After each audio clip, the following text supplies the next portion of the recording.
Okay, cool. So I'm really excited. We have a new guest today, Yana, all the way from Belgium. Originally, I like to say Caribbean. Is that the proper Yeah, way, isn't it? I'm gonna yeah, yeah. say that. Yeah, cool. So originally from the Caribbean, and why does that matter? I'm gonna try. I know people don't. I'm not sure if people care about introductions, but I'm gonna do a super fast one.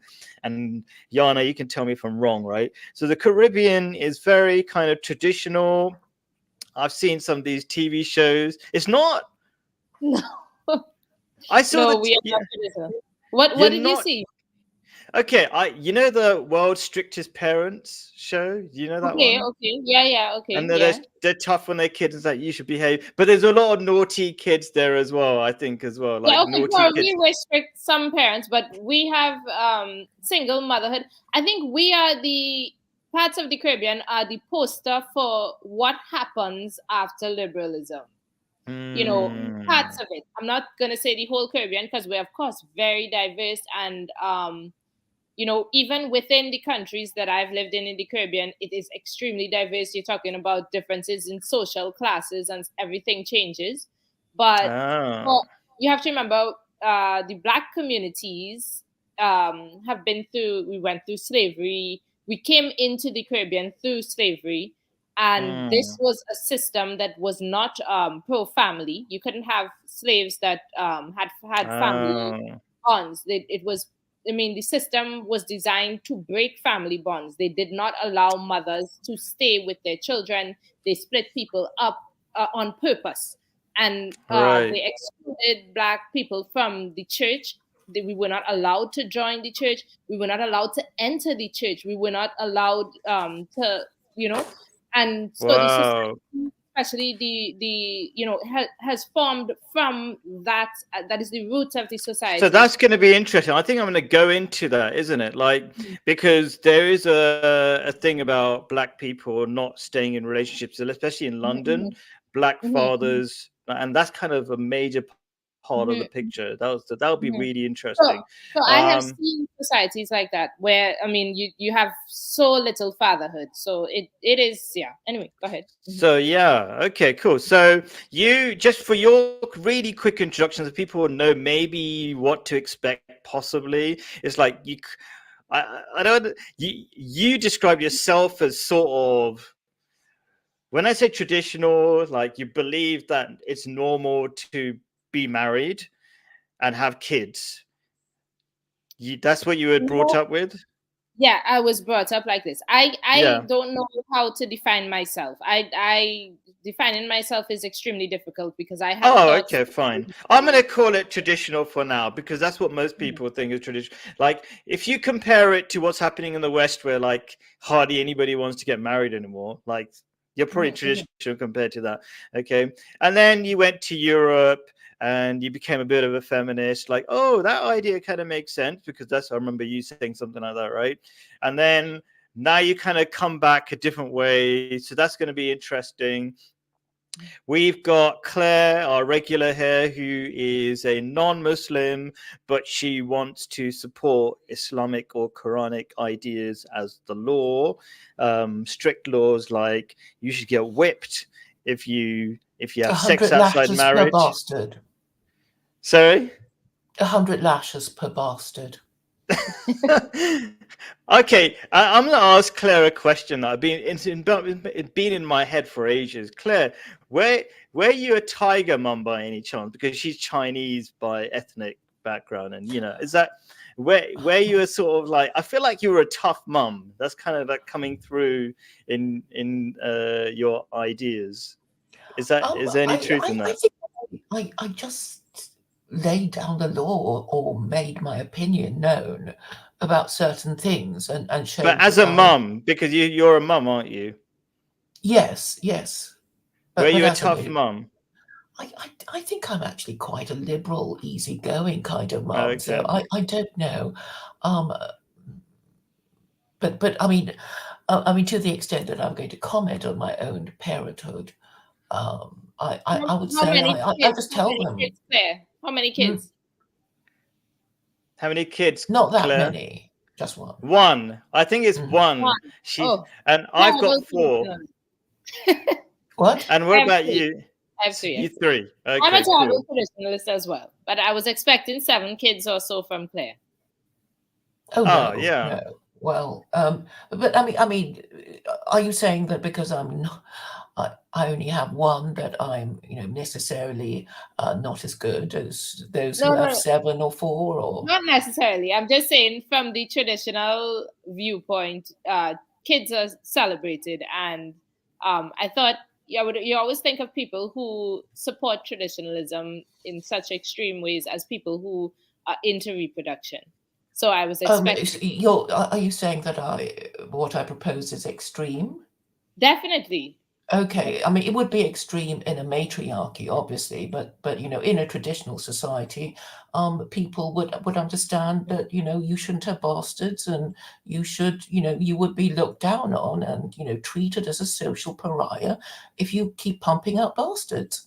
So, Okay, like in a but Muslim country, mhm. it would be shocking if you had a child. Like it's unheard of. Like if it happens, it's like super hush hush, and you're like forced to get married or something like that. Basically, like so. Yeah, I think what Claire is saying is comparative to what we're used to. Like in the West, what we're used to, but in like a Muslim country, it'd be shocking if you were to have sex or have children outside marriage. People are having sex outside marriage now, but secretly, kind of thing. Do you know what I mean? What do you think? Yeah, Yana. So it's. What do you think? It's like comparative.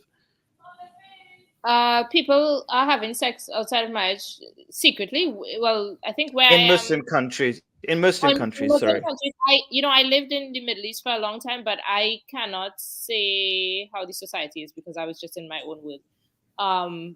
But I know from how I guess how we grew up. Yeah, it would be. I have no idea. I can't comment. Sorry. Sure, But that's all Well, the, right. the thing is, I mean, there, there is a law.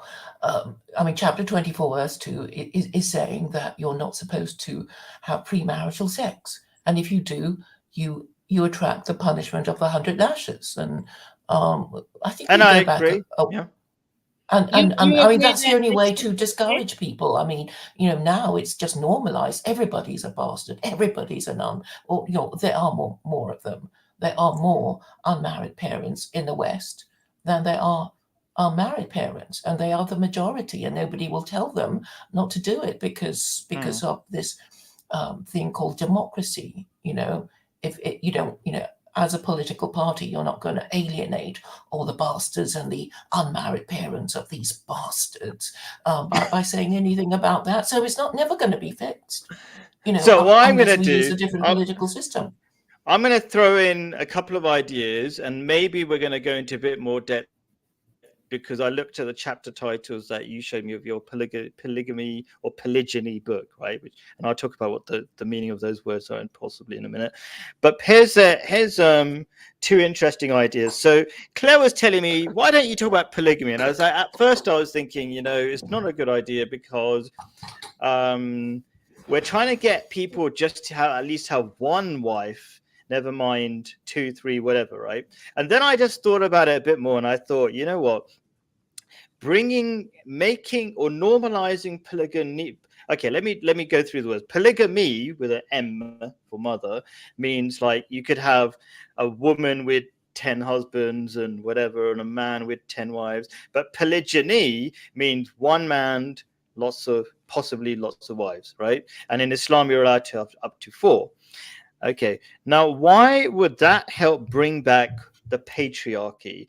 And why would you want to bring back the patriarchy? And I'm not going to go on about it too much. I'm going to quickly throw out some ideas. So, first of all, the reason why there's what I would describe as a matriarchy, which is also what Claire would say is what we have in the West, is essentially women controlling things. Like men feel sidelined at the moment. How are women controlling it? They're controlling relationship with sex, and they're also the governments are supporting them. Like they can just walk out of a marriage and get loads of money, half of what the husband earns, which is crazy, which is not Islamic either.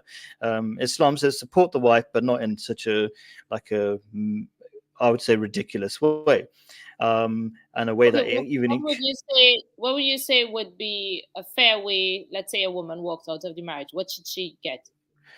So the words are sometimes in the Quran a little bit vague, but it says provide them in a handsome manner, right? But that doesn't mean in a ridiculous manner. Like give them enough, like not forever. Nobody says forever. Like when they leave, that's your thing, right? And of course, you probably want to take care of your kids a little bit, right? But not like half of your wealth. And I don't think that that's helpful because women, we can talk about the psychology of it, but women are generally, this is not against women, this is just like they're built to be more negative, like, oh no, the world's going to end, whatever, right? And that's why they walk out of marriages, because they think, oh no, things are going wrong. And they don't, they think more in short term. And I would say in Islam, men are there to protect them, to create a bubble, to make them feel safe and things like that, and they don't have to worry about the wider world, which is how it's been for thousands of years, and it's worked better. But here's a quick few ideas I want to throw out, and then I'll kind of let it continue, sort of thing. If you have the idea of one man can have more than one wife, it will break relatively modern romantic idea that there's a soulmate. What is a soulmate? A soulmate is there's one perfect person for you. And that's a terrible idea. Why is it terrible? Very briefly, it's the idea that you just have to exist and there will be a perfect person for you. That is the opposite of reality, and that's the opposite of what it takes to be in a good relationship. To be in a good relationship, you have to be the perfect or good person, right? Things don't happen automatically. Relationships don't work out by themselves. So when you reduce this godlike status of women in what we might describe as a matriarchy in the modern West, okay, then you treat them as human beings, okay, just like normal human beings, imperfect, just like men are also crazy and all, imperfect, right? And then we have relationships that are better. We get rid of this crazy idea of the soulmate, and then we'll come back to some sort of order. And how do we come back to some sort of order? When we have, first of all, a realistic understanding of human beings, especially women. Like if you how do I say this? If you realize women have lots of headaches and they get into moods and whatever, we don't put them pedestals anymore. What will happen is we'll have a clearer balance. I'm not sure. I think you were talking about it a little bit, Yana. We need a better balance in relationships at the moment. And what is the perfect better balance? I'm just going to touch on it, and it might sound really crazy, but it's in your book as well, Claire. Okay. It's this idea of men need to be more responsible, i.e., take care of the family. They need to guide, just like in a company, you need somebody to lead it, right? And you need somebody level-headed, who's calm, doesn't get emotional, doesn't have periods and all this kind of stuff, doesn't have a headache every now and then, right? So he guides it, and they have the greater responsibility. Doesn't mean they're better than women. And then women do what they're brilliant at and take care of the home. They're the heart of the home. Men, we just aren't emotional just the same way, and that's a weakness in us, right? So you'd have that, but for that to work, for men to be leaders, you need women to be obedient. And that's not a bad thing, but if I say women need to be obedient in the West, that sounds terrible. But why not be obedient? Women are obedient to other men in jobs, in horrible jobs, right? Why can't they be obedient to the husbands that they pick and love? And that's kind of my little speech and some ideas thrown out. So I really want to hear from Yana. Yana, tell me if you agree or disagree with any of it, and we'll kind of work our way through this conversation, and then we'll probably jump in with Claire's book in a minute after that. But initial thoughts, agreements, disagreements, go for it. I am very pro monogamy, right? In terms of polygyny, Polygyny, yeah. polygyny. Okay. I don't really care what people do. If somebody decides to do that, that's fine. The other way around, polygamy. If normal, I'm okay with polygamy for either way, right? And I think that would be a in my ideal society, a small percentage of society. If people want to do that, then fine. But ideally, the majority of society would be monogamous. I think that is what would work for most people. Um, well, there are a lot of things. Okay, if you say things in the West, like how you said with women and their periods and emotional and stuff, even this would give a lot of trouble because feminists have also spoke up about things like that. And so in society, we cannot say these things anymore because, yeah, it poses a problem. I don't know if there's how much truth or not. I also have the feeling like I would be afraid to misspeak in a sense there because I don't want to get the lashback that you get. I'm not afraid to misspeak. Okay. In general, what I think is that, okay, monogamy is probably what you're dealing with when you talk about the average person, right? Yeah, I And agree. for the average guy and the average woman, it is true. A lot of the things that MRAs and so on explore about women, if you're dealing with like the nature of women, we're not talking about every woman. We're talking about the average, okay?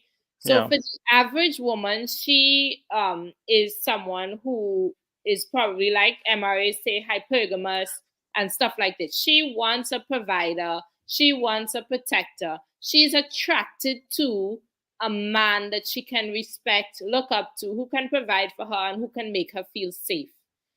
Yeah. This is how the average woman works. The average man, I don't really know what men want. I think the average man, okay, maybe wants to feel needed. Yeah. And that is something, and he is needed, right? Because he Yeah. can provide and protect and stuff like this. And that is something that can be got through him providing and protecting, and therefore it would put him in a leadership role because he's the one who will have to go out and risk. He's also the one who, I don't know, if you look at it from a nature point of view, it's set up that the women carry the children, they have to breastfeed. So Common they are sense. And get exactly. pregnant. You can't run And around being pregnant. Do you know what I mean? right. So she also has to breastfeed. She has to be with the child. She has to be closer to the child so she wouldn't be at risk. He is the one who has to risk his life, risk his whatever, his health, or whatever. In modern society, he's the one who goes out there and brings the resources home. So therefore, he would be in a leadership position because he has to be able to do that. And also, it's like he's the last chain, whereas her It's chain natural, connection, isn't it? You're saying these are natural roles, isn't it? It makes right? sense. Her connection to the children is more secure in that point. So he's the last link. So there, the whole idea of traditionalism and all of that, it is based upon those sort of fundamental realities and stuff. And this is why the man was the one who we said he is the leadership role, whatever. The woman should be obedient to the man, and that sort of worked or can work. But the thing is that people only. Do you personally feel it's bad that women should be obedient to their husbands? I don't know what women should be because again, No, you. I want to put you on the spot. Obedient to my husband. I have no problem Cool. being, but because I personally am. Does that make you weak? Does that make you weak? No, but the thing is, Yana's not going to say anything definite. It'll be No, some she women is. this She and is. some women that. Yeah, and she'll say, oh, I it's agree. too I am extreme. afraid of Claire, give her a chance. She won't even agree. She is. She right. won't. No, I am Claire. listen, I am totally with, and I am totally afraid of feminists. And you can talk never say on one hand this, on the one hand that. Oh, exactly. People can She do was whatever they about want. to say something, Claire. No, Give her one more minute. Give her one more chance, Claire. Let's drown in the grey no, but area. Claire's right. People can do whatever they want. I agree. I am it's all right. Did you hear Yana saying that she'd rather die rather? No, she didn't. Okay, Yana, she did. I'm asking she would about rather you. die. Forget, She would rather die than actually stick her neck out and say anything. I'll just leave, all right? I'll just leave because there's just no point. She's going to say, yes, on the one hand this, on the other hand that. No, she was about to say that she's going to what she would do. Fine. Give her one more minute, more minute. Personally, I am submissive, right? Yes, good. I am submissive and I have no problem with that. But I can't say what other people are or should be, but Yeah, personally, forget. I'm I will submissive. tell everybody else what they But should I do. have But to I say want Forget to. that about what because people think. It doesn't matter what they think. It's what the rules should be. no, what rules? I can't Okay. invent rules, but I am someone who is all the things that MRAs say about women. My nature. What are MRAs again? They are Men? men's rights activists. These are Oh, the okay, men sure. who, they say a lot of bad things about women, but they say, you know what hypergamy is? Okay, let me ask. Yeah, hypergamy, and I'll explain it for everybody else. Basically, women naturally desire men who can Have earn more power. than them, right? Or more Right. power, more earning. So let me Hostile. ask you, why do you think it's useful for you to be obedient to your husband? That's a simple question. Then I'll ask Claire whatever she wants to say. Listen, female attraction is based on that. Sorry, Cool. for me. Okay, this is No, you're right. You're right. I'm going to I prove that you're right. Did you know in I am sexual attracted relationship, to my husband because he does certain he things. leads? Yes, he leads. He's powerful. He leads. It's naturally, and Yes, that's actually based on even. It's hypergamy. Women are attracted to people who have a certain amount of power and status Yeah, and can protect them and make them feel safe. and that And makes sense, right? Because yes, if you're a woman and you're weak, then you need a man that can help you, and a woman and men like women who that they can help. They like the right. damsel in So distress. this is a sexual attraction thing. This is Yeah, what relationships are based on. And so yeah. therefore I need to submit to my husband to have a working relationship that I am sexually interested in. Yeah, cool. And even the sexual element of like sex doesn't even work. There's a study has been done. Sex doesn't even work unless the woman is submissive. Because if you think about the nature of what sex is and if you just like how it actually functions, it's the woman essentially being submissive. That's how it works. Yeah, well, So it's everything's built into nature. Cool. Anyway, Claire, go on, what did you want to say? All this submission stuff is by the by. I mean, really, the principle here is that no fault divorce should be abolished, and then you can fix it. That's how you deal with the situation. So if two people can't get along and they get a divorce, somebody's to blame, and there will be trouble for both of them being suffering from a failed marriage. It's considered a failure. You're stupid. You married someone. You couldn't stay with them.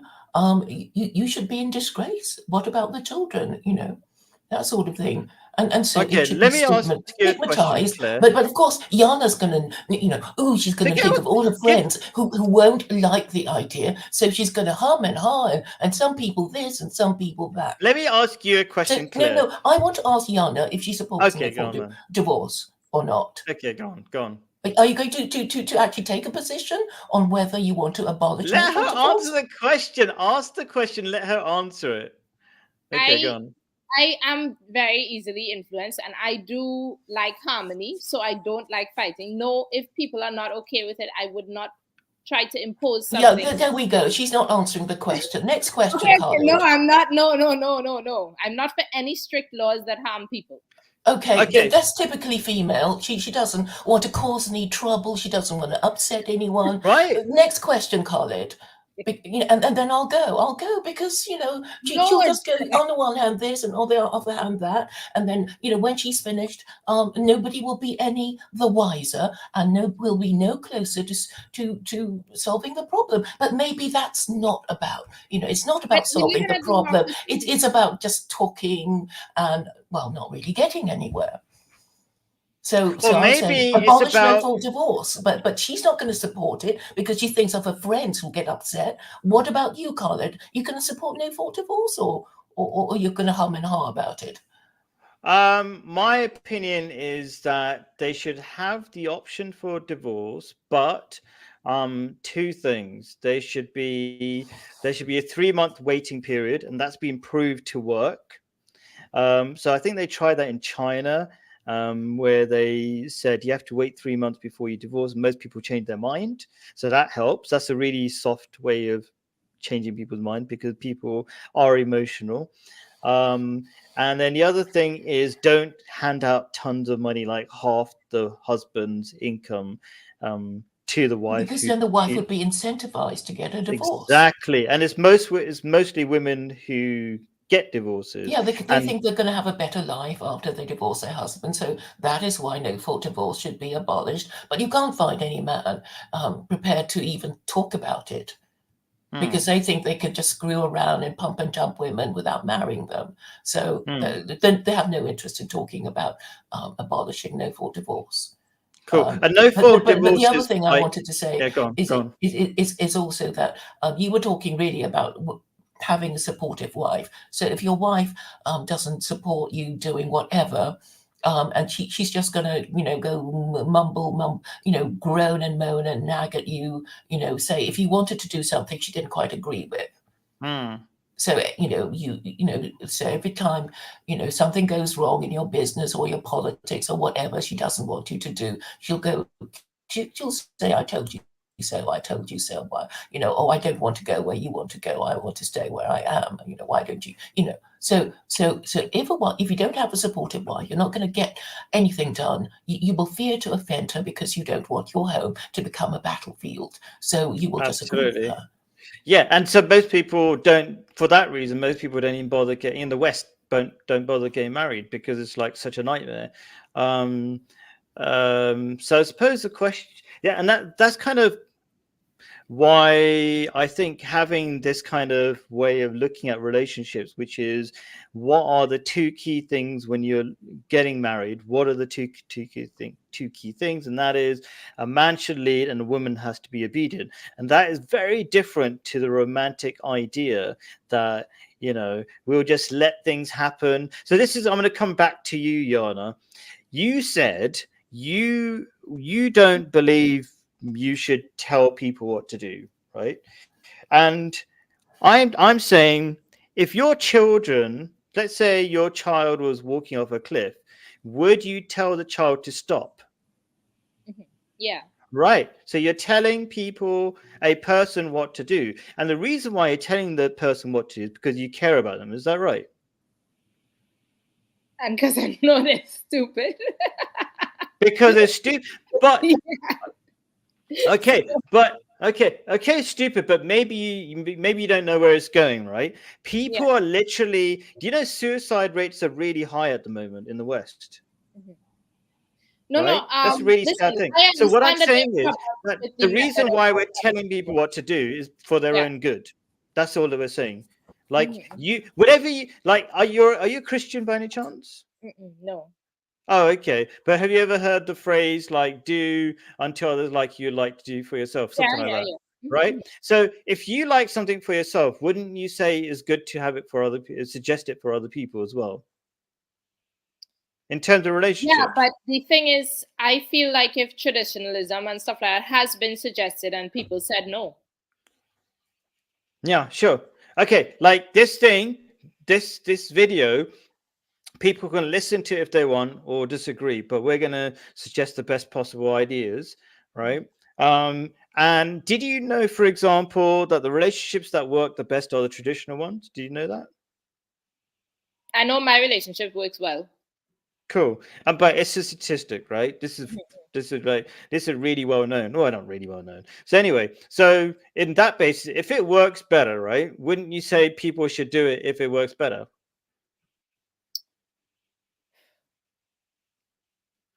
If people want to do it, I think it should be supported. I do have a problem. You're gonna make Claire angry. I do have a problem with the fact that liberal society, even though they say they are liberal and they accept everything and anybody can do anything, there has been some. The stay-at-home mom thing has been spoken down about so much. There's always this sort of like, oh, you can't trust a man, you can't trust him, he won't, and you have to make sure, and that's why you have to get your own money and stuff like this. There's a lot of blaming. I don't know how to describe it, but there's a lot of fear-mongering about the traditional setup, one. And also it's become, and you can't say that things don't affect each other because it's become economically not viable, because so many women work, and so therefore 2 income households now, I think in many places you need You're that. right. So because women are So, working more, they reduce the value of labor, and so more people have to work, right, which is, right? yeah, so this is all these things, and I can't understand how feminism says that they are for women, but they tell us to work. Now we're in a situation where we have to work. I mean, to me, that situation seems to be from not in a It doesn't positive work. It doesn't work direction. in a million different ways. You know, Yeah, like, do you think who's stronger, you or your husband? my husband, I guess. Right. So Yeah, like, have you ever had a job? Because whenever I've seen women work, they're always complaining, they're always taking headache pills. There's a million things going wrong. They have like 1/10 of the energy I have when I'm working the same job. Right. I So, mean, I and then always. what's going to happen when they go back home, right? And husband says, "Let's have sex." What's the woman going to say when she's really tired? What do you think? Oh, It's yeah. not going to work. It Yeah. doesn't. I mean, There's so many yeah. sexless marriages now. I mean, but I am in a situation I can say, like, right now I'm not able to work because of where I live and everything. It's a long story, right? But That's a I good would like story. I would like to have some job opportunities for the Oh very no, simple don't, reason. Yana. No, No, but the reason why is because you're before not allowed. I was raising my kids, right? So I was busy with that, I guess, because they were small, and now all my kids are in school, and Ah, I do don't you have know your anything to. next job? Your Yeah, next what's the job next is job? grandmother. Oh God. Yeah, so I mean, but Don't you see, waste your time working for other men. yeah, but we've structured our life in such a way that it's not easy for me to work now. So Good for you. That's good. That's how it used to be. Okay. And the best jobs are the one where, like, it used to be like the families were a little business themselves. yeah, You could that do something from I home. want to do that. I hope I can, but in Belgium it's very hard to start a business. I didn't even realize that, but hey. Oh, Ah, just get some chickens, just like the old days. okay. Yeah. Okay, Claire, go on. Why don't we go through some of your book, Claire? We were excited. I advertised polygyny. Let's go Yes. through your book. I'm happy to read the book. Yeah. So it goes But with. don't read, because we're against reading, remember. You have to give me like an idea from parts of the book. No, because I think I actually need to read it to give you Oh, a okay, full fair enough. flavor of how it's put. So this one goes beginning division. Even a man with the most sincere intention and the most upright character might find himself in a dilemma concerning the initiation of time division amongst his wives. He What does might that mean? anew, Oh, division. Oh, once you got number of wives, treating them fairly, equally with yes. money. Okay, yeah. He might on numerous occasions experience difficulty in determining which wife he should start the division of his time with. An unbiased decision is necessary because whichever wife one begins with could be looked upon as receiving a preferential treatment. If such division is left merely to the whims of the men, the likelihood of their preferences creating injustice is great, not to mention the likely dissatisfaction among the wives who were not chosen, regardless of how reasonable the man may try to be. No hard and fast methods have been set in Islamic law for how this decision should be made. However, whatever method is used to determine where the division should begin, that method should not unjustly favor any of the wives. A simple Cool. So method. we get the idea. Just be fair, right? So, But let me get to the end okay, of it okay, go because on. it describes how you might do it in Okay. practical ways. It isn't just theoretical. Hmm. A simple method endorsed by Islamic law is the drawing of lots. Each time a process of equal time division is necessitated and no previous rights have been established. An example of such necessity would be right after marriage to a new wife if the man already has one or more wives. Immediately after a man gets married again, he must reorganize how his time is Oh, why do divided we care between about him. these details? Who cares? It's like, okay, Monday you, Tuesday No, you, no, no. whatever. But I mean, this is how it's supposed to be done properly. You No, want me to the shut up now? You don't want me to tell you about no how the this is what that guy says, right? But the Quran is very simple. It just says treat them equally. Yeah, You but figure he's it saying out. even if you try, you won't be. So an established procedure has to be done Yeah, by but it's up drawing to you lots. how you don't have to. You might have a dice. You might have some daggers where you throw in the wall. I don't know what crazy stuff people are into, right? But just like okay, what I'm trying to get at is there's a sort of target for these episodes, and which is to help people get married, right? And I thought the polygamy thing was kind of useful because it kind of de it, it it puts women at a normal human level. It's like, oh, I might have one wife, might have two wives, and even the idea of treating people equally, like that, kind of is an interesting idea. It's like, nobody's incredibly special. I'm gonna have sex with you one day. I'm gonna have sex with you another day. No, No that's big why you're deal. wrong, and that's why you won't let me read the rest of it, because it does describe all these things.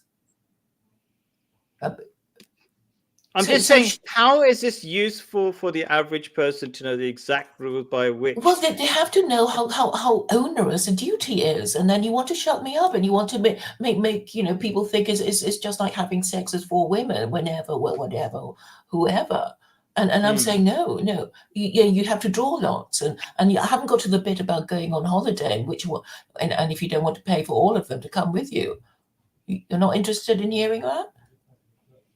I'm just trying to see how useful is it for the average person who can't even get married to one person. Okay, well then I guess we shouldn't be talking about polygamy then. But Well, I thought it was interesting because my book explains what an onerous duty it would be for men if they wanted to do it. About how they have to do things in a certain way in order to avoid injustice, and and so and yeah, I saw some really good titles. That's what it was. and now you don't want to And hear them. no, the some of the details of it boring. Yeah, like exactly. So I'll give you like the titles that were interesting, right?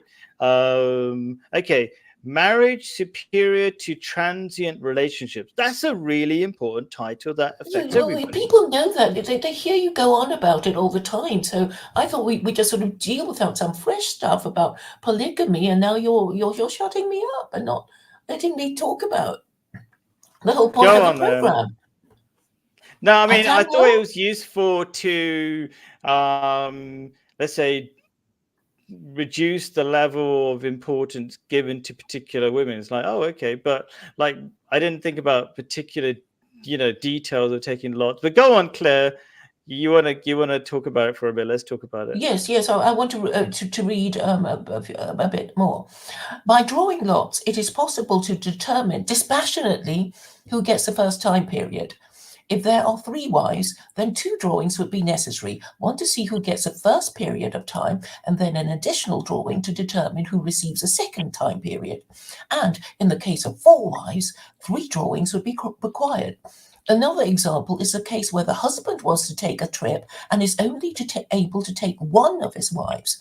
Yet another is the case when the husband intends to give his wives presents but is unable to do so at the same time. One possible method of determination mentioned by scholars suggests that the husband writes numbers on the lots slips of paper indicating the order of the nights he must then shake the lots within a container and then hand the lots to the individual wives as he picks them from the container.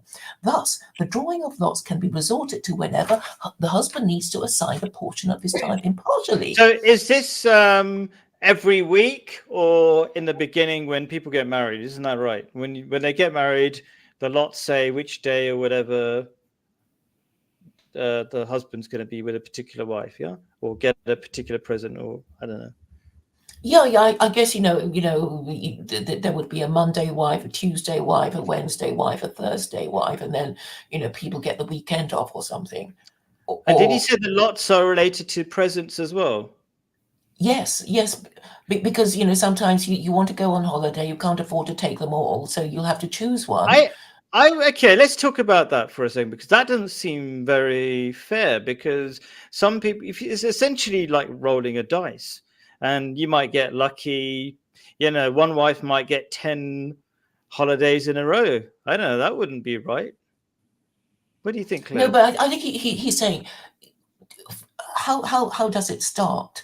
You know, is Just the a most starting recent point. wife, always the junior one? Is that fair?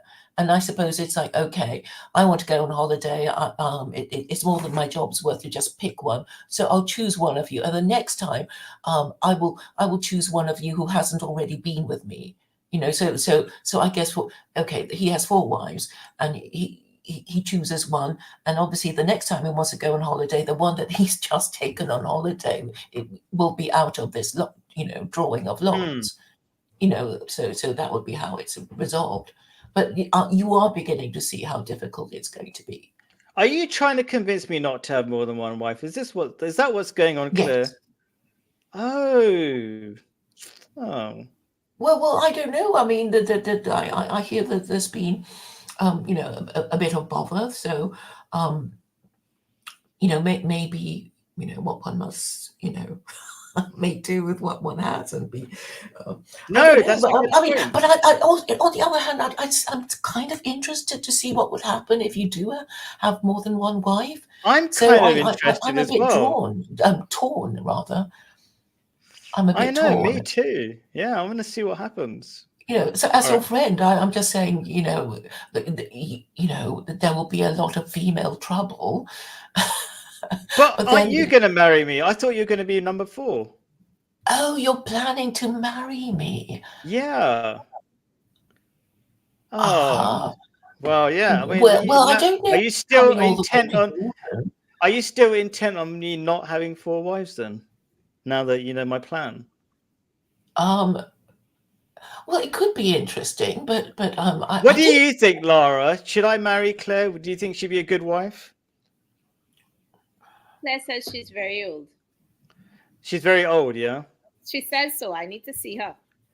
Ah, yeah. I've seen her. She's young enough. She's young enough. Well, thank you. Yeah. But I mean, I don't quite know why you want to have me as your wife. I'll woo you Is it later. because I'm Don't worry. such good company? Yeah, you're great. Yeah. Like we'll have lots of things to talk about. Got good energy. I could take some of that angry energy and use it good ways. Okay.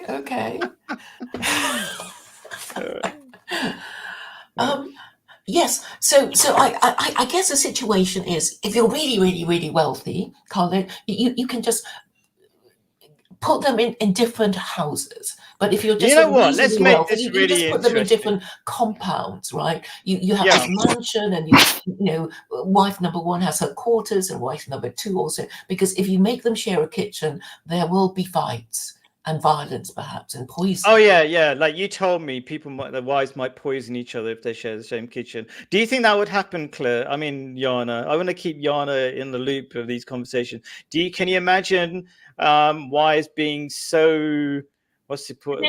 Jealous. Women are okay. Women are okay, yeah. They're not the murdering, poisoning type. Generally, I mean, of course we are, but not for. I think if women are well provided for and protected, they're okay to share a man. This is not really an issue. I don't. I mean, I don't know. I mean, I think it's hard to say women. There are a percentage of women who are okay, and I think if they would choose that, as long as people are free to choose whatever they want, if a woman chooses that, she'll be all right. I think, but who knows? Yeah. So. Yeah. Okay. Cool. So we could take this conversation in different ways. We could keep having fun about me, not fun, serious as well, Claire. About me marrying Claire. We could talk about that as how that will work out. Well, you said you have a look at the marriage contract. Have you drafted one out? No, not yet. Right. Well, I guess that would have to be negotiated. That wouldn't be very romantic at all. Sure, you can write something up. That's fine. No, I mean, I'm not a big fan of being romantic at all. I think we should be very practical. What do you think, Lara? I mean, Yana, do you think we should be very practical in what we expect of each other in a relationship? I like romance. I think when I was young, before I met someone, because again, how I grew up and stuff, I was quite afraid that I wouldn't meet anybody and so on. My mother, she is very hard to describe again, but she belongs to a mosque, so she's Muslim Ah, in, in that way. In but this is a complicated story as well. But anyway, so I always used to tell her she should, so your mum was a Muslim and your dad was what? my dad, well, I guess Christian, or so Okay. he didn't want to go to church much, but she told him to go to church. She grew up probably to be Christian in a sense, but what happened is that she lived in a village that only had one church and one mosque, and the pastor tried to rape her basically, and so she didn't want to go to the church, so she went to the mosque, and so she became a part of the Muslim community. Hmm. So she stayed with that as a community. So she was Muslim. She did wear hijab and so on. And then, so my father, of course, grew up normal, just Christian or whatever. But he was like very lazy to be a part of anything. But of course, she encouraged him to go to church. The church hated her because she was Muslim, but she stayed with her community. So wait, what was the point? Where did I start? I can't remember. Can't remember. Claire, what was she talking about? Oh yeah, I was Um, afraid that I wouldn't get married. So Oh yeah. I used to ask her, you ask me about romance. So I used to Oh ask her yes. all the time to just ask the imam for someone for me to marry, right? Just ask them to find some Muslim husband or whatever, and I get married. I didn't really care who it was. I was just like, I just would like someone to marry in a sense, like this. Hmm. But she did not, of course, because that would have been really weird, you know. But but I'm very happy that I was able to choose, and I think I like romance because my husband, he's good, and I think I chose well. So, you know. So you chose well. So you thought when you say chose well, tell me one thing you did correctly. Like what was one good thing about him that you chose well? Well, I think if I look back at it, first of all, I didn't have many choices. So it wasn't Mm-hmm. like I had like a lot of choice or whatever. But Mm-hmm. I do know that like there was somebody else, let's say the first person who I No, was but what was good? Tell me one good thing about I'm your gonna husband. Oh, well, okay, like go the on. first Yeah. person who was interested in me was, let's say, a Nigerian guy. Mm-hmm. He was, a doctor, whatever. The point is, I used to feel very afraid around this guy, and like, this is as a child brain, you don't know what you're afraid of, but you know.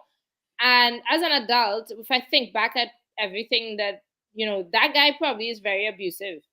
With Hmm. my husband, I never had any sense of fear or anything like that. He is very passive. He is very I mean, I have a lot of control and stuff like this. I'm safe, you know? Hmm. So, yeah, I mean, I chose well in that sense. Like, he's shy. He's not someone who, he doesn't have any, he never speaks to any woman. I mean, he doesn't have any, friends or anything. I don't know how, but he's shy. Just choosing somebody who's very He's a good. safe bet. Yeah. Fair enough. If Yeah. we, I mean, I actually think that okay, you know what? I'm gonna ask Claire about this. I'm not interested in marrying exciting people. It sounds really weird because so-called exciting people are just trouble, and I don't want trouble. What do you think, Mm. Claire? um, Exciting. What do you mean by exciting? Okay. No. I think let's think about what exciting normally means. You It's don't like think I'm exciting? How dare you? No, well, people usually say, "Oh, they want somebody funny. They want no, somebody who's this, that."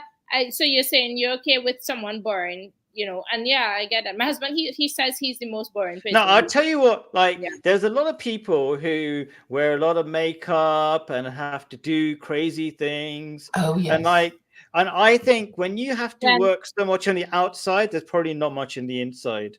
And if like you have to like drinking a lot and doing something crazy, and if you think about the movies about what an amazing romantic person is, it's usually a lot of trouble, that kind of person. Like a romantic movie is like the person leaves you, comes back, leaves you, comes back. What an amazing movie. No, that's crap. That's a No, but crap they usually like relationship. to say, oh, they connected on, they like to travel and they connected on this and that.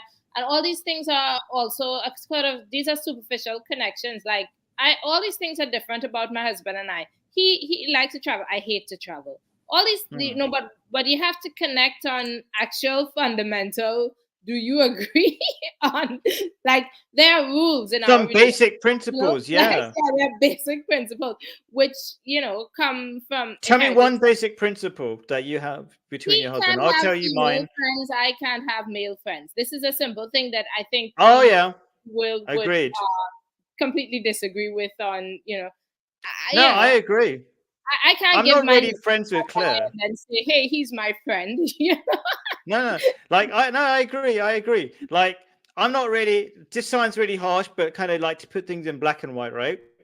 I'm not friends with Claire. She's like a colleague, right? But it could turn into Yeah. a relationship, right? There's no the good thing about that. There's no friend zone. It's like, oh, you might be my friends. It might ruin my relationship with my friends. It's like we're not friends, right? I'm not friends with you either, John. You know what I mean? Like Yeah. we're not going I to mean, start like, sending. I'm not going to sending love emojis to you, okay, I've John. been You know what I married mean? now for like 17 years or something. Yeah. So yeah, after a long time and then No, these there's no things long are, time. There's forever. Like I'm being married okay, 20 yeah, of years, course right?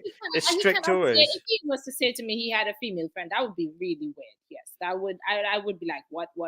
And I'm sure if I said the same to him, then he would also. This is not really the same because yeah, it wouldn't be the No, same as yeah. Like I'll tell you what, I'm a lot nicer to men than I am to women. So like I'll be like, there's loads of men I'll be saying like, how are you doing? Are you feeling, like a more deeper thing. With Claire, I probably wouldn't do that. With you, I wouldn't do that. Not probably, I definitely wouldn't. Do you know what I mean? But it means it could be like if anytime I decide like anybody who's not married, they're potential partners. That's it. Do you get what I'm saying? So there's no, because yeah. you are married and you can take another wife. You mean? Oh yeah, that's right. My wife's already said that's okay. Oh, okay. Yeah. So because that's allowed in Islam, but also it's helpful if she says it's okay. And there's lots of reasons for that. Like for example, she can't have any more children because she's had lots of C-sections. She said 4 kids, 4 Yeah. C-sections. That's going to Yeah. mess up your womb completely. And you want more kids? I think for it sounds really funny, right? But this is how it's always been in the past, right? Men and women don't really think about the kids, but they don't want to have restricted sex, like no condoms, no nothing, because it's not real sex. Do you get what I'm saying? Right? But then the kids will happen, and that's normal. And actually, this is a really interesting thing. Now, I haven't got the studies for this yet, but I'm sure it'll prove itself to be true at some point, right? But if there's the risk of having kids increases the enjoyment of the sex itself, I think. And I think that's built into human beings. I think that's true. Okay. I think that's true. Anyway, I can't prove it yet. Yeah. They'll come out. There's all these things all these psychological things keep coming out, and all they do is support having kids, being in marriages. Like, for example, there's a statistic that goes like this: the people who are married have the most sex, right? So there's millions of statistics that say, oh, you should get married, like you should have children. Do you know what I mean? So I wouldn't be surprised that statistic comes out eventually. Okay. Yeah. So let's have some more fun with this thing about me and you getting married, Claire. The problem, one of the reasons why I haven't proposed to you yet is because, first of all, you haven't said you're a Muslim, and I'm not going to marry you unless you say you're a Muslim. Oh, phew, that's my get up.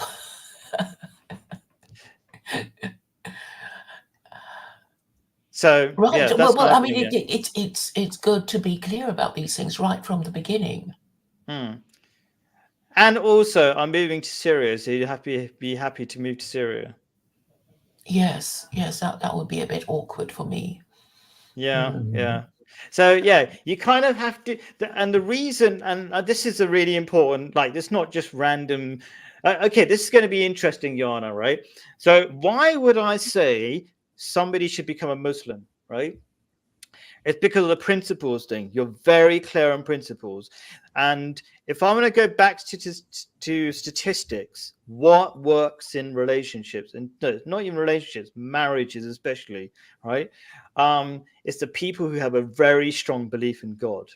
You'll see that all the time. The people who have the most kids, the relationships that last the longest, they have to believe in God.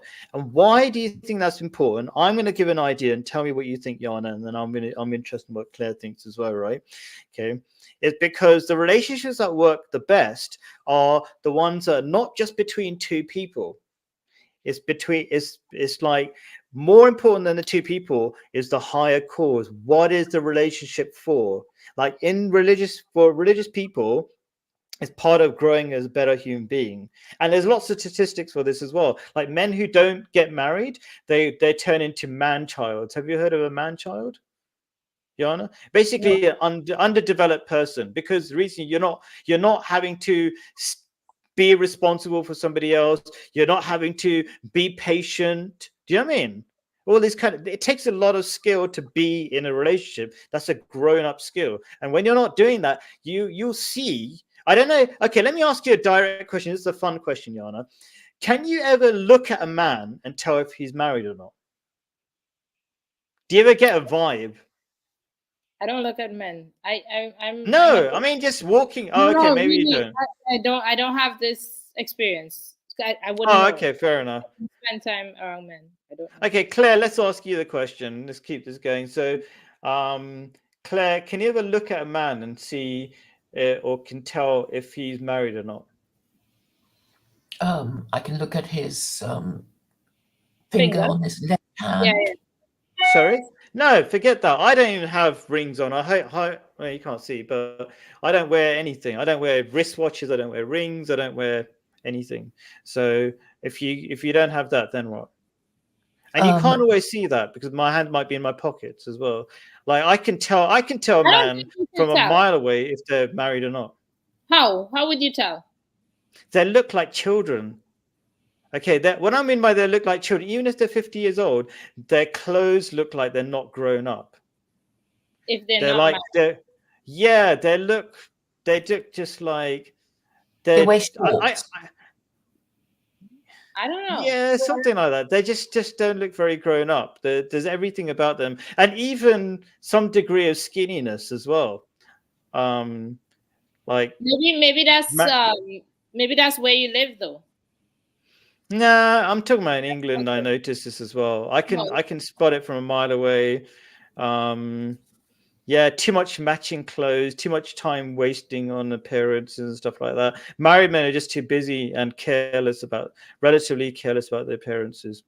That's why Okay, okay. I think I could probably do. Like, I should probably make a video, and I could probably tell. I could do like a survey, and I could say I'm going to say that person's married or not married, and we can test it. But I can easily tell. I can easily tell with a woman as well. What But percentage anyway, of society would you say should be married? Do you have an idea or no? everybody should be married. I mean, everybody that's. I would say everybody who's gone beyond puberty, they should get married. I see people should get married at 15, 16 years old. That's natural. That's how it used to be. Hmm. And it used to work really well. What do you think, Claire? Well, I wouldn't be quite so extreme as to say that Why is 16-year-olds should marry extreme? each other, but certainly, Why is extreme? You said whipping is. I agree that whipping is not extreme because you shouldn't have sex outside marriage. So why is it extreme that biologically you're able to have sex, right? And we know that our if you believe in like evolution, all these kind of things, and these things are really well designed. Like your eyes are perfectly designed, your whole body is perfectly designed. So why would you But go we through were never puberty? designed to live so long. I don't know about that. How can you make that argument? My point is that if everything is perfectly designed, then why would you go through puberty when you're not ready to be married or have a relationship? Or Claire, that's your Well, question. I don't think a woman would want to be married to another. Okay, I don't think a 16-year-old Okay. female would want to marry a 16-year-old male because he can't provide. He has nothing. So, Mm-hmm. so even if they want to have sex, they should wait a bit The and word is make more marriage a kind of goal. So it's just something that they had to think about, like, who do I want to have sex with? Do the people I want to have sex with, have they turned out to be good people? And have a bit of Okay, let's just say experience of broken hearts and that yeah. sort of thing. I mean, it doesn't take much. Like, it depends on how much if you the it doesn't take much to provide to exist or live. Like my son's 18, he's earning lots of money in McDonald's. That's a step one, and then I'm telling him you could get married. Why not? Like, you're earning enough, right, compared to loads of other people. And once you're married, then you actually focus more, and you'll get a better job. And he's working on business ideas at the same time, and that's what happened to me. So let me see. Yeah, when I got engaged, I didn't have a job. So let me put it this way. Before I got engaged, I didn't have a job, and I didn't have a job for a year. And then as soon as I got engaged, I got a job. And as a Muslim, I believe that God provides, right? So God helps you in all these kind of different ways. And then every time I had a child, I got a better job, got more money, and more better things happen. And that's in the Quran. Like, if you're a believer, every moment will be better than the last. Like, if you stick to good principles, your life will get better. That kind of thing. So that's why I'm not concerned about that. So those are my thoughts about that. What do you think about? Okay, let's put it this way. Do you think women should marry? Let's make it this way. Let's say a man's 20 years old and the woman's 15 years old. Should they get married? Is that a good time to get married? Clear. And then the man is how old? Okay, let's ask Yana first. Man's 20, woman's 15. They should get married. Yes or no? No. Why? Because I have a daughter who's 13. She can't get married in 2 years. Okay, but they used to, and it used to work out really well. I know, but okay. Okay, Claire, go on. Well, they have to be ready, and I mean, in practical terms, if you had a daughter, they would be ready to get married. People these days are immature, as you were saying. Even grown men are very immature.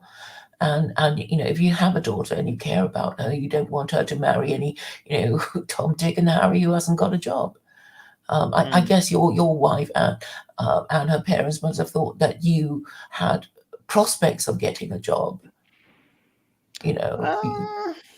We're kind of very strong believers in God. Yeah, I mean, I did have a job before, then I lost it, and then I couldn't find one for a year, and then but we have a very strong belief in God. So there's loads of times when I wasn't earning anything, and we were still giving, like, just to give the broader picture, we'd be giving to charity even if we didn't have any money and all this kind of stuff. And loads of times, like, loads of miracles always keep happening. And I think it's a common experience for people who have some belief in God. Even Christians I know have the same sort of experience, like, oh, this kind of thing. As long as you believe in God and listen to God and obey God and do what God wants you to do, God sorts you out. And so I think that's kind of the wider picture, like, things work out. And that's kind of circling back why anybody I marry has to be a Muslim, because it's really hard. It's really hard to be married for most people, but if you're a Muslim, it's really easy. It's like, it'll work out. It's like we're relaxed, things work out. You just do your bit you do a bit, your bit, and you know that God is the maintainer of the world. He creates the world. He creates the jobs.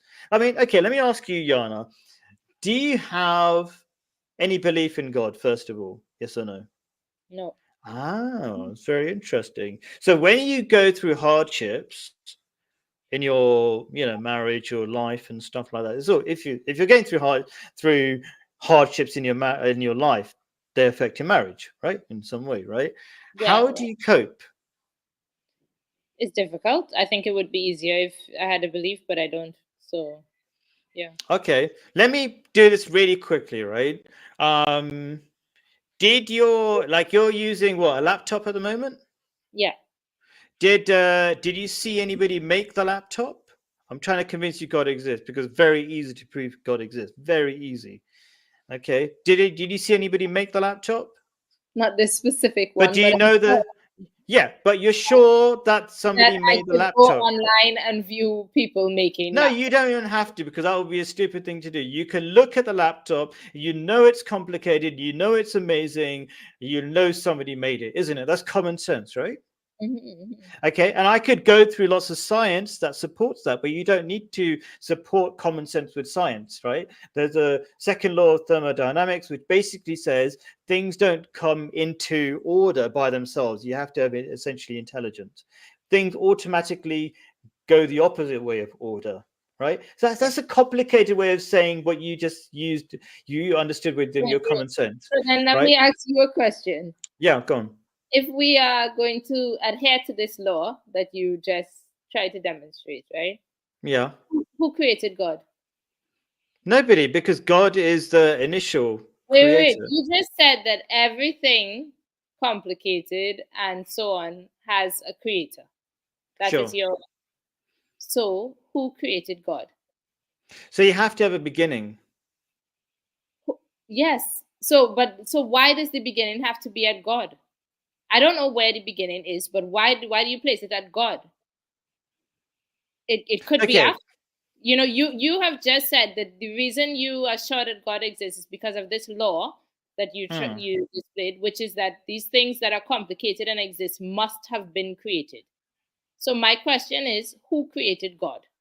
Okay, fine. Okay. So the reason why you have to have like what uh Claire is saying in the example, there has to be uncaused first cause, is because it's something called if you keep going back forever, you never reach where we are at the moment, right? I understand this, but the point is that therefore I cannot define where that beginning is. What I can say is that I don't have the answers, that I don't know, and that I cannot just say, this is the beginning, this is not the Okay, beginning. there's two ways. So, okay, there's two ways, and they're both logical, right? First of all, you can't keep going on forever backwards. So you have to have a starting point. That's it. Simple as that, right?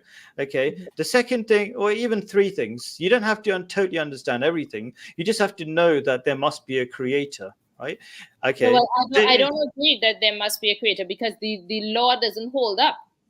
If it is that you're saying that if you're saying there must be a creator, then the law must be, therefore there must be a creator of the creator, and that leads you back. But if Okay. we are saying there is a beginning, there must be a beginning, then the beginning can be without that creator. Do you understand? So No, you're it saying can't. that the universe created itself? I have no No. no Okay. Let me make it I'm really saying there are two simple. options. One option is that, as he said, there has to be a creator. But if there has to be a creator, then the creator must have a creator, because he's basing there has to be a creator on the law that there must be a creator.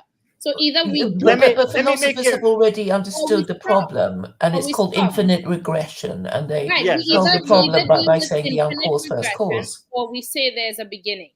Right? It's okay. I mean, most people are atheists, right? Most people are atheists. Me? Isn't that so? Yeah. I only know my husband. Yeah, he's an atheist. Yeah. I don't know many Yeah, people. yeah. So most people he knows is an atheist, and it's convenient for you to go, be an atheist. So that's it's not even about arguments or logic. no. Let me put it It's like another. they've decided Go I'm on. going to be with the atheist gang, and that's how and I have to subscribe to the whole atheist thing, and Okay. that's what Yana has decided. Sure. And another way She of looking at refuses it. to make the inference that because there was a creation, there must have been a creator. We can't make that logical inference because she chooses not to, because she wants to be in the atheist gang. Yeah, sure. Okay. So let's go with what Claire is saying. She's making a very important point. Can you, Jana, think, because this is going to be really helpful to you. All the psychologists will tell you, and you've already said it would be helpful if you believed in God. So what I'm saying is, rather than resisting it, it's a good idea to go with it, right? And even psychologists will tell you that it's really good to believe in a God. It's like mentally healthy for you to believe in God, and it also resolve many other issues potentially in your marriage as well, right? Okay, so. Can you? So the way I'm going to ask you another question. Can you give me an example of when something made itself, something complicated like a phone or whatever? Can you think of one example? Well, the example in your world would be God, right? No, like you don't know that example. You don't know God, so you can't give that as an example. Give me an example in your life that, like your glasses, did it make themselves? The most I have no idea Did what. your no? Did No, your no, my glasses make glasses didn't yourself? make No. sense. Did your clothes make themselves? No, Did a house make yourself? Makes it no. make itself. Right, exactly. So you have zero examples, and this is for your own good. You can resist it if you want, but you have zero examples. And it doesn't make a difference to me, by the way, as well. But I'm doing it because it's my useful point to is you. more or less, but accepting the idea of God is such an example of you are saying, so I should accept something completely contradictory to what you're saying. If you're saying nothing complicated makes itself, by believing in God, I'm believing in something complicated making itself. So it contradicts the whole idea of what you're saying. These are two contradictory points. Believing in God believes you believe that something complicated made itself, but then you're saying nothing complicated has made itself. These things are completely contradictory. It's not completely contradictory. You're in your, let me just put it this way, right? So you have to, we're just going by logic. So one thing is that we don't have examples of things making themselves, therefore they must have been made, right? Okay. Maybe there's a limit to that logic, right? But you don't have the examples of that limits. Yeah. You know that things don't make themselves, generally speaking, right? And then the limit to that logic has to be that term, what was it again? The first course, or infinite Infinite regression. regression. Infinite regression, right? The So problem of infinite regression being solved by the on-course first cause.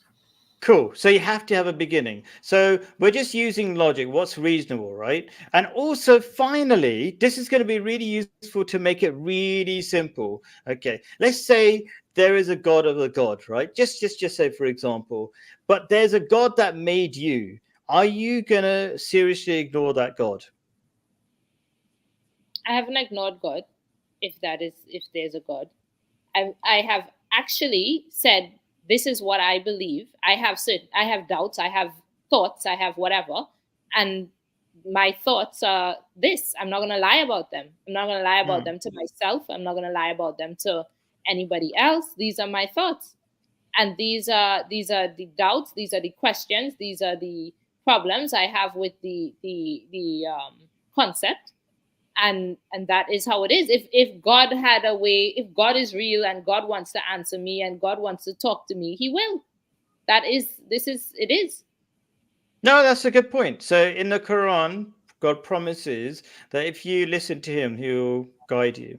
So, and I think that makes sense, right? Like, first of all, it's quite reasonable that things don't create themselves, so there's a good chance God exists. And then if you look at the Quran, I recommend you do, there'll be loads of things that, for example, the existence of Big Bang, all described in the Quran. So it makes sense to look at this book and say, oh, maybe it's from God.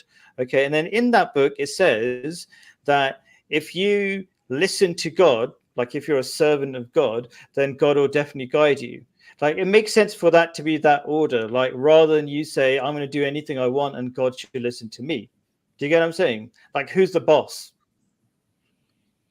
It's not about he should listen to me. It's that I didn't decide to be here.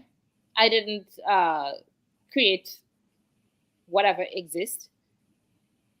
So Hmm. to me, it is up to God to reveal himself, if that is. Oh, the whole universe is God revealing himself. So you just have to look at. Yeah, but my brain therefore is how it is. These are the thoughts, these are my doubts, these are my things. So, and I don't take responsibility for that. So Sure. yeah. Sure, cool. So the way I would say, because I'm not that much. This is a very important part of making marriages work. So the marriages that work statistically are the ones where they have a strong belief in God. I'm very glad that your marriage has lasted 17 years without that. That's fantastic. You know what I mean? So I'm glad for that. But I'm just saying if you go by the statistics and you know that's really useful, it's good to try to use that as much as possible. We've done 15 more minutes than 8 o'clock. So, Claire, why don't we go around in a circle, maybe? Claire, because you're next to me and I like to have the last word. Claire, would you like to wind up with any last thoughts or something? I did want to comment on what we have been discussing about God. Yeah, go for it. Go. Yeah, and I'm sure Yana is of the view that man created God. Aren't you, Yana? No, I am agnostic. If you're an atheist, then you're saying that God is an invention of man, aren't you? Isn't that what you're saying? If you're an atheist? Depends on how you define God. How do you define God? Well, it depends on how you as an individual define God, whether or not God is an invention of man. In terms of religion, yes, okay. Yes, I mean, yeah. So she agrees that.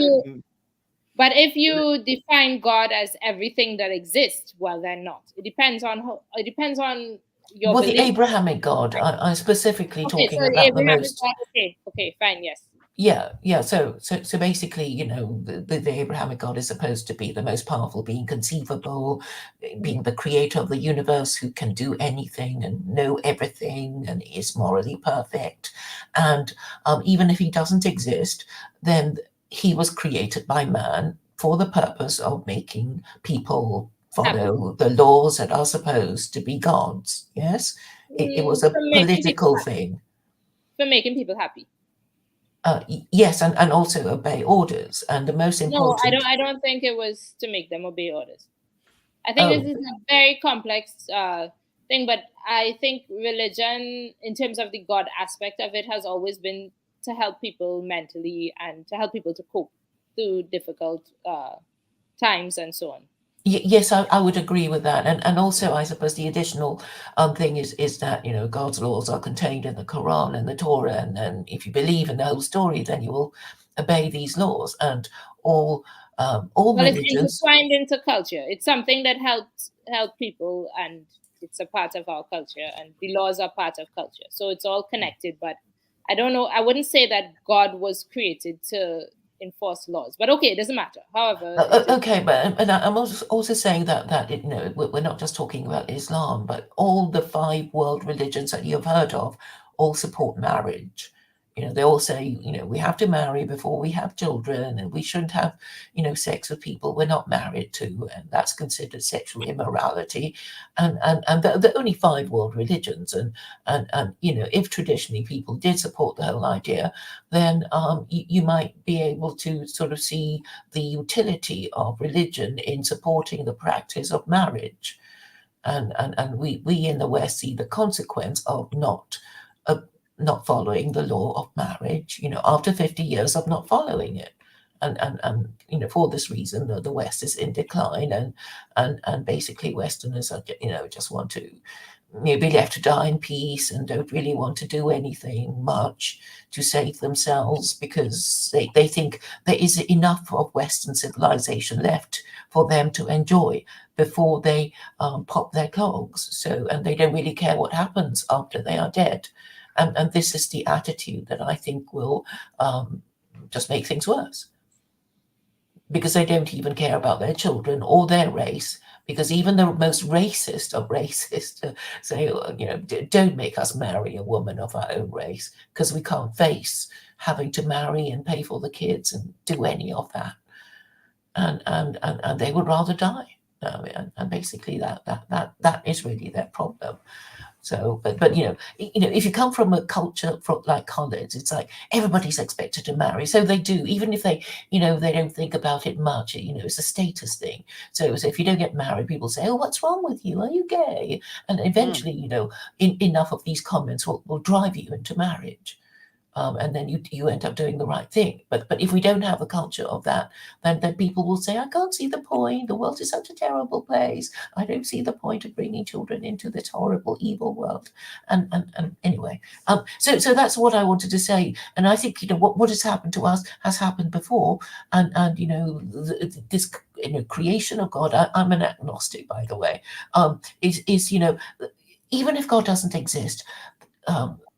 The purpose on which he was created still exists, which is to frighten young people into marrying each other and having children and staying together for the sake of their legitimate children. And really, that is, what is the minimal purpose of our religion. But I don't think we in the West even have that. Cool. Yes, I finished. Thank you. Sorry to go on. No, you didn't make. I think you made very important points. I was trying to remember them. I'll go over in a bit afterwards, but when I round up. But Yana, any thoughts to kind of wind up like the conversation? Any ideas you want to share to finish things up? Well, yeah, religious society and traditions and so on, I think they can work well and help people. The concept of God, it helps people. People, when they go through trials, they need things like this. And in terms of marriage, to make marriage work well, it is helpful to have some sort of guidelines. I think the West is becoming more and more atheist, so it would be useful for people to adopt those guidelines even without the concept of God. The problem is, while the concept of God is useful and helps people and definitely has psychological benefits and so on, people, it's not going to be enough for people to ignore whatever doubts and questions they have. So I can see that with time we would become more and more atheist. I want to ask anybody who looks at this for so long, if you, especially if you're a woman, there's a YouTube channel called Women Against Feminism. And I'm looking for a woman to interview to be on this channel. So I would really maybe go to that channel or find me online somewhere. I would like to or there's a YouTube group called Women Against Feminism. It's pretty dead now. We don't have much activity. Nobody's following along, and it feels like anti-feminism is a little bit dead. But I really would like to interview women against who are not feminists. You don't need to be against feminism, but non-feminist women, Muslim women who are non-feminist. I would like to hear your voice. I think if you look at things in terms of the traditional setup, a lot of traditional women are not speaking out because traditional women typically do not speak out. We rely on men to do these things. And what is happening with feminism is that feminism, because traditional women are not speaking up, feminists are using the name of woman. And when the name of woman is used against men, men can't speak up. So men can't do this because they need women to give a signal that they need to speak up. And I think that signal has to come from traditional women. Traditional women are too quiet. And we need to speak up and say that it is not okay for feminists to speak for us. So I need to hear from traditional women, and I would really like to interview you and hear your thoughts. So if you are a traditional woman, even if you're not traditional, as long as you're not if you are a non-feminist woman, please contact me. And I would like to hear the voice of women who are traditional. And I think it's important for women to speak out because men need to hear that for them to fight back. They're not going to fight if we don't tell them to fight. And if we don't say to fight and they don't fight and nobody fights, then feminists win. Okay? How should they contact you? How should they contact you? Look for the group Women Against Feminism on Facebook or the YouTube channel Women Against Feminism. On Facebook, my name is Yana Exolia. That is probably very hard to find, but contact me through Facebook through Facebook would be the best. Okay, cool. But if they go to your YouTube channel, which Claire has put in the live chat at the moment, Yeah. if they comment on that and then And I will try you, to reach out to them. Yeah. cool. So Yeah. I would really like to interview any woman who is a non-feminist. Cool. So let me round up some of the interesting ideas from both of you. One, Claire was saying that these it used to be. This is the way I would look at it. There are systems that religions provide that work. And the way I would look at it is, in the past, people had to follow those laws, otherwise they'd die. Now they've got some more freedom. The problem is, people are really dumb. And so if you give people choices, most people are going to make the dumb choices. And along on top of not only is that the problem, when you don't believe in God, there's no point in life. Okay, that's increasingly being shown in suicide. So when there's no point, nobody cares about getting married. What's the point of that? What's the point of anything? It's too But much that's hard what's work. happening in society. Yeah, that's what's happening. Exactly. They rather just wank off to porn or whatever it is, and they're happy for today, and that's all that matters to them. And they don't seem to even understand that why are they getting more and more depressed, because they don't want to think about it. That's why I'm telling you, Yana, it's really important to think about God's existence. Yeah, but it's not that I've never thought about it. It's not that I've never thought about it. I am not able to lie to myself, which is what people will be encountering. The people have thoughts and doubts and a mind, and you cannot expect people to ignore that to believe it. You understand? There are too So many. maybe we'll have a more of a discussion on that, right? So there's a reason why people are happy to die, as Claire puts it, because there is no point in life when you don't believe in God. It increasingly feels like that. You're far more likely to be depressed and all these other kind of things, right? So that all makes sense to me. That why people essentially just give up and are ready to die and not bother getting married or forget the human race, right? That's just what happened. And you have all sorts of other ideas like the human race is a virus and it's destroying the earth, so we should die, and all these kind of things that don't quite actually make sense if you think about it. Okay. And then there's an interesting thing that you said. I do agree, Yana, that it's useful for women to speak up because it kind of gives some sort of impact. But actually, traditional women are going to win anyway. And the reason is, even without going on YouTube, all they have to do is be traditional women, take care of their families. And the non-traditional women, what's going to happen is they're not having children, they're going to die out. And the thing with feminists, they make a lot of noise, okay, but they don't have children. So their ideas are going to die. But they are in the West. They are destroying the relationship between men and women, and that's true. The thing is that we still have children who have to go out there and have and everything that they teach, how they teach the boys to be, how they teach what they're teaching is affecting our children. Yeah, that's true. That's true. But also, going to be meeting their sons. But I agree that it's nice to have women who want to do that. But a lot of traditional women are very feminine, and very feminine means they don't want to come on camera. Like my wife doesn't want to come on camera. I know, but that's fine. I'm having. I am. It's not really a big problem, though. My point is, in Women Against Feminism, there are liberal women and there are conservative women.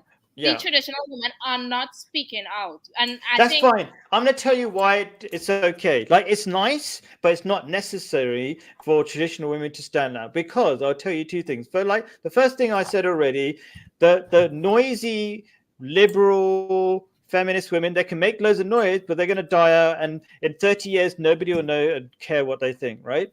And then also, it's always been men that have been teaching ideas.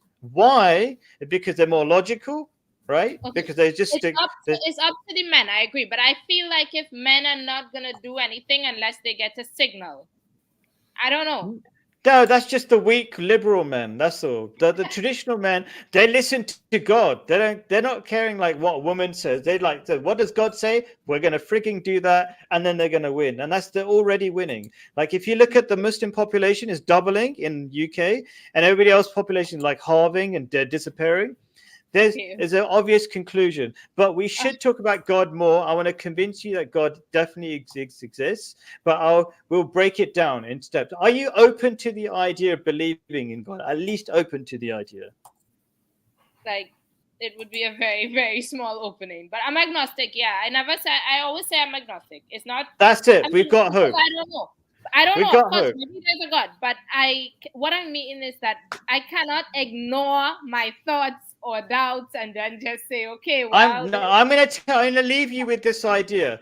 And Claire agrees, I'm sure, right? That you are ignoring your ideas. You're ignoring the most basic idea that things don't make themselves. Like you're coming up with what about God, but what about everything else?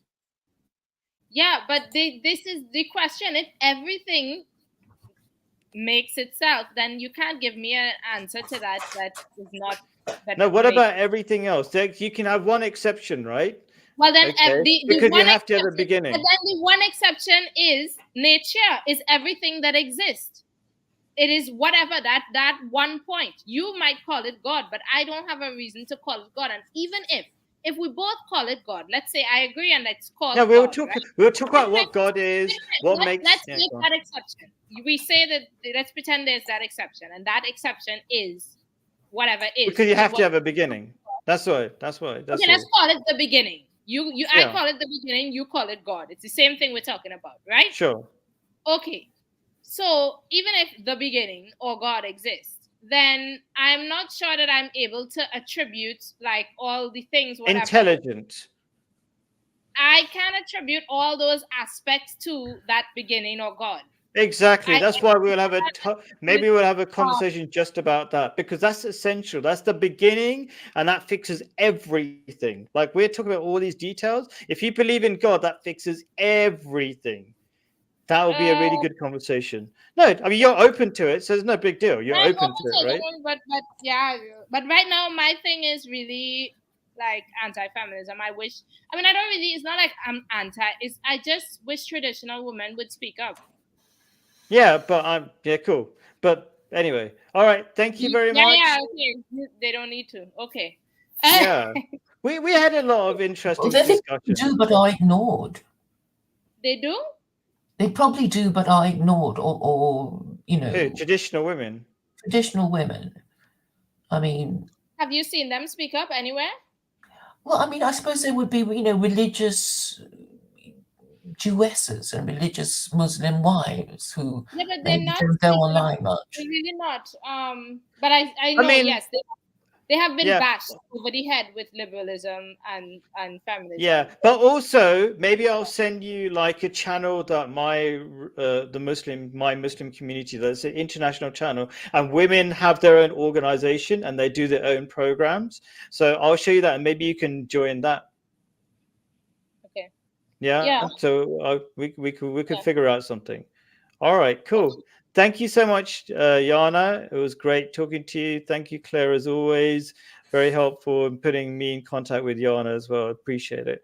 All right. Great. Okay. Have a great week. Bye, everyone. Bye.